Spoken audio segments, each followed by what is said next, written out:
Welcome to this lecture. So in this lecture we are going to study about the activities in Android. So let's start this lecture.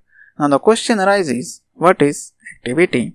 So you will get to know about the answer when you watch the entire video. Now came to the point of discussion, what is activity? So whenever you launch your application, the screen that came in front of your screen is called activity. So let's take an example of this Facebook application or a YouTube application.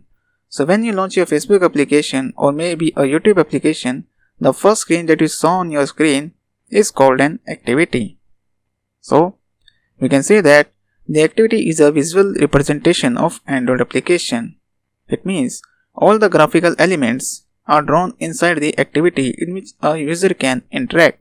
If I say in Android terms, these graphical elements are known as views, because in Android everything is stored in a form of views, means everything that is drawn on the Android screen is a view. Also there can be multiple activities in an Android application. So you can place one or more activities in a single application or even 5 to 6 activities depending upon the complexity of your application. So that's all about this lecture. Thanks for watching and I will see you in the next lecture. Thank you.